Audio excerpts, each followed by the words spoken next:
치료에 대한 이야기가 아니라 저희 병원에 대한 이제 소개를 한번 해볼까 하거든요. 저희 병원을 홍보하는 그런 목적이 아니라 고객분들한테 길잡이가 되고자, 도움이 되고자 이런 영상을 이제 한번 찍어보게 됐습니다. 그래서 일단 저희 서울본 정형외과에서 가능한 진료에 대해서 말씀을 드려보고자 합니다. 척추, 관절 관련된 통증에 대한 진료가 저희 병원에서 하는 가장 큰 역할이라고 보시면 되겠고요. 흔히 얘기하는 동네 의원인데 정형외과가 붙어있는 의원에서 제일 흔히 하는 치료입니다. 뭐 목이나 허리 디스크와 같은 이제 척추 관련된 문제들, 그리고 어깨, 무릎, 발목, 뭐 팔꿈치, 고관절과 같은 관절 관련된 통증으로 저희 병원을 찾으셨을 때 엑스레이라든가 어떤 검사를 통해서 최대한 정확히 진단하고 그에 맞는 맞춤 치료를 제공해 드릴 수 있습니다. 두 번째로는요, 다쳐서 올 때 진료가 가능한 병원입니다. 어디 뭐 부딪혔다든지 발목을 접질렀다든지 교통사고가 났다든지 칼에 베었다든지 이런 식으로 상처가 났을 때 의외로 정형외과에서도 외상에 관련된 진료를 제공하지 않는 병원들이 좀 있거든요. 저희 서울본 정형외과에서는 이제 다쳐서 오신 모든 분들한테 1차적인 진료를 거의 모든 걸 다 제공해 드릴 수가 있습니다. 물론 이제 뭐 머리를 다쳤다거나 정형외과적인 외상이 아닌 경우도 있겠지만, 또는 큰 병원 응급실로 가서 정밀 검사가 필요한 경우도 있겠지만, 일단 대부분의 경우에 그거에 대한 1차적인 처치, 그리고 필요한 경우 상급 병원으로 진료 의뢰를 적절하게 받으실 수 있습니다.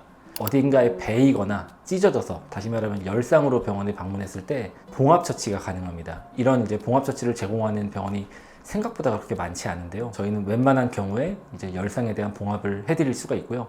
저희가 못하는 경우는 열상이 너무 깊거나 아니면은 혈관 또는 신경이 다쳤거나 힘줄이 심하게 파열됐거나, 그래서 수술적인 처치가 필요한 정도의 심한 열상의 경우에는 저희가 판단해서 상급병원으로 의뢰드릴 수 있습니다. 네 번째로 수액 치료가 가능합니다. 저희는 아무래도 통증을 전문으로 보는 의원이다 보니까 수액 치료를 중점적으로 하지는 않고요. 다만 이제 저희 병원을 찾는 분들 중에서도 뭐 전신 피로감이라든가 아니면은 뭐 다른 이유에서 수액 치료를 희망하는 분들이 있기 때문에, 그런 분들을 뭐 다른 병원 가세요라고 할 수 없기 때문에 어느 정도의 수액 처치는 제공해 드리고 있습니다.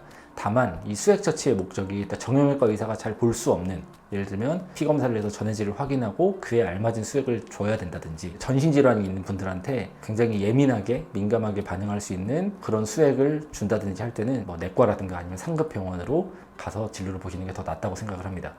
다음으로 물리치료 종류가 웬만한 게 다 가능한데요. 저희가 4층에서 진료를 하고 3층에서 물리치료를 하고 있습니다. 물리치료 센터를 전문으로 아예 다른 층에 갖추고 있어서 제 생각에 다른 동급 의원들에 비해서 조금 더 쾌적한 환경에서 물리치료를 받으실 수 있을 거라고 생각하고요. 흔히 말하는 비급여 치료를 뭐 도수치료, 체외충격파 치료, 흔히 전기치료라고 부르는 간섭파 전류, 찜질과 같은 열치료, 파라핀, 견인치료, 이온치료 등등 다양한 종류의 물리치료를 제공하고 있으니까, 이제 물리치료를 뭐 희망하거나 필요한 분들은 저희 서울본 정형외과에 와서 얼마든지 진료를 받으실 수 있을 거라고 생각합니다. 정밀 검사로 초음파 검사가 가능합니다. 예를 들면 종아리 근육 파열이 의심되거나 인대가 다친 게 의심되거나 뭔가가 만져지는데 그 종괴에 대한 심층적인 분석을 하거나 이럴 때 간편하게 할 수 있는 검사가 되겠고요. 주사 치료를 할 때 초음파를 보면 주사 바늘 위치를 정확히 할 수 있어서 주사 시술의 정확도가 많이 올라가거든요. 어쨌든 저희 서울본 정형외과에서는 초음파 검사가 가능하다, 이렇게 알아주시면 되겠고요.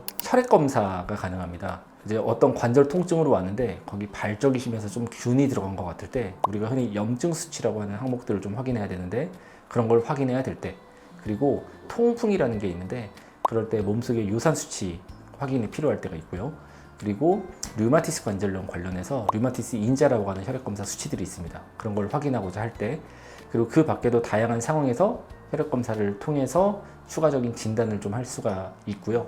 다만 보통 피 검사는 건강검진 시에 많이들 하시는데 그런 걸 전문적으로 하는 거는 내과입니다. 그래서 모든 피 검사를 하기 위해서 저희를 방문한다기보다는 어떤 관절 통증이 특정 질환과 연관이 있을 때 그 진단을 정확하게 하기 위해서 혈액 검사를 선택적으로 할 수 있다라고 생각해 주시면 됩니다.